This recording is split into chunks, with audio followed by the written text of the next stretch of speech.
I try when at all possible, use SP in a 6-liter transmission. These transmissions were made when SP was out and you can still get SP. The LV is compatible with both, which I get it, but I just tend to, I put LV in all 6.4s. Now there's probably no difference. The fact of the matter is SP was for the 6-liter and LV was for 6.4, and everything else is for whatever. Have to disassemble the stand to get the engine out. Just take the one side out and then we can weasel this thing out. And now I can do just some quick touch up with paint right before it goes in. I mean, it might get a little messy, but you know, let's just get some paint over it so hopefully it doesn't rust very good. Hopefully not. I mean, it's going like absolutely wonderful. I did make a decision. We are lapping valves. We're not doing guides. We're gonna lap them in. This was a refresh, just a ball hone, standard size pistons. And those, Ron has investment in those cylinder heads right there. Those guides, I'd just be nitpicking if I went with the guides. So we're gonna lap them all in, throw some new seals on it, give it a refresh, and put them on. We got to go through our head gaskets. You know, I'm real picky on Felpro head gaskets. I'm not even going to look at them yet. If we get this in and I get to a point where I need the cylinder heads and those have scratches on them, I'll be ready for a break anyways. It's time to go get some different head gaskets. So right now, engine in and hopefully heads lapped, assembled, ready to install. Oh my God, that's my goal. Ooh.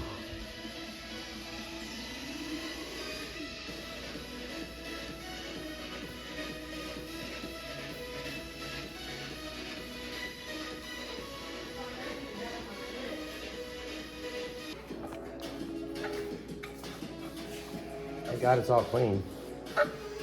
We always make a freaking massive mess trying to put a torque converter in when we refill it. At least run around it real quick, wipe some of it out. I can't really get in there too well, but you know, we could try. That's what I did. Just did a little touch up. The light helps. Yeah, we'll clean off the cylinders. Just want to cake it all on there, get something on all of it. I'm using the light, but I figure I might as well let you guys see too. Heck with it. Since I am using the light. I'm used to turning it off. I'm gonna catch all this metal raw surfaces. Trying to catch all the raw surfaces. So there's nothing that's gonna be rusted. Don't care about runs. Really don't care. It'll be fine. At the outside of the block heater, that little bit right there. Yeah.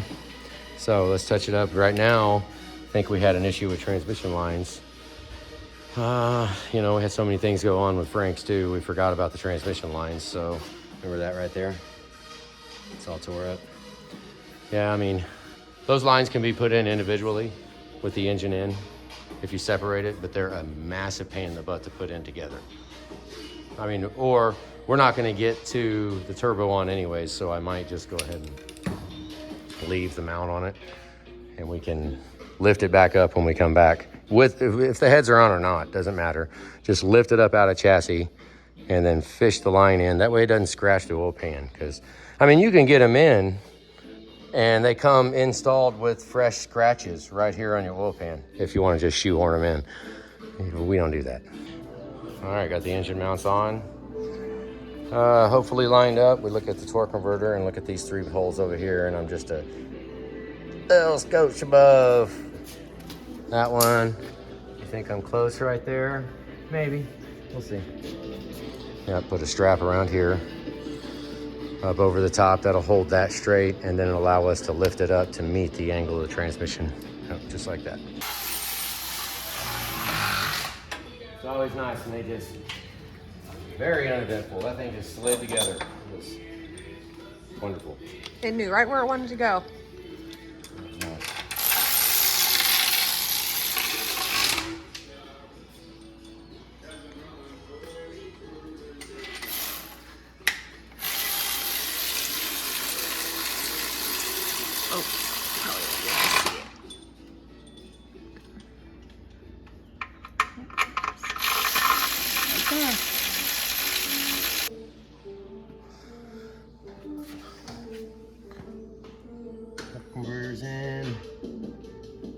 got it hovering right now.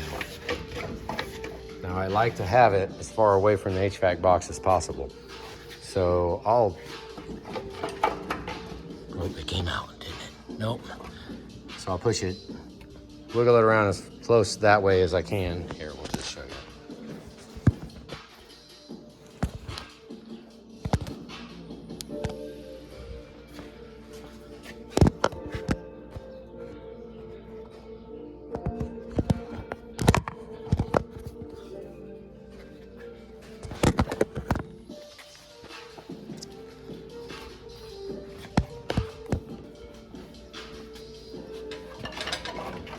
Okay, wiggle it all the way over the edge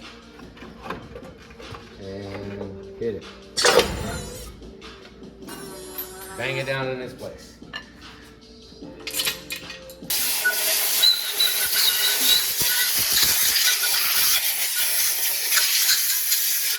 gonna put magnets on to cover it. I don't want to have any dirt on it. It's going to be completely clean, just lightly oiled. It's got a little bit of oil film on it, just in case we don't get the heads on before we come back to transmission lines. And those head gaskets aren't any good, so I'll blow it all the way off. Watch all this lint. Really don't care about lint. I'll wipe it down. I don't think they make a non-lint towel. I've tried non-lint and they all leave lint. So just quit trying to beat it and wipe it. Just, you're not going to use a non-lint towel. So just succumb to the lint and then you can blow it off. Watch, you see all the lint everywhere?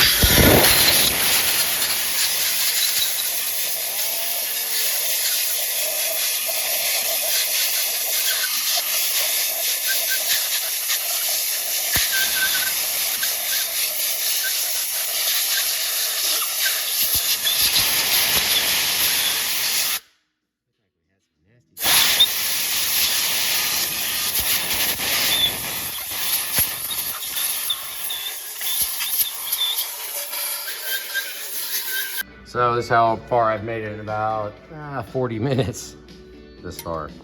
This is what it looks like. I haven't wiped that one off yet. But you can see these. That's lapped in. All of these are lapped.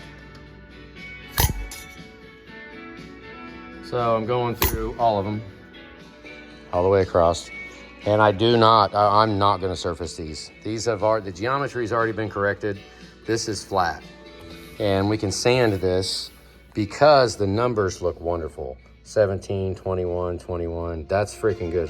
24 there, but these are actually fairly decent numbers. So we don't need to surface it just to surface it. This surface will clean up. We'll hit it with a sander, it will be fine. It does not have to be a fresh surfaced surface to seal the head gaskets. Does not need to. He's already paid to surface this. He bought the heads. And I feel it's a little double redundant to charge him again to surface them when I honestly believe this will seal just fine once I sand it. I have to sand the exhaust side anyways. I have to sand everything from where I painted it. So yeah, but now let's lap all these in so those are all good. And then I'm gonna sand it, wash it, and then bring it over here and make sure the stem heights are good and assemble this son of a gun. And oh my goodness. Yeah. Which I'm only a quarter of the way done. I have a procedure. Maybe one day I'll show you. I've showed you in the past, but maybe I'll show you again someday.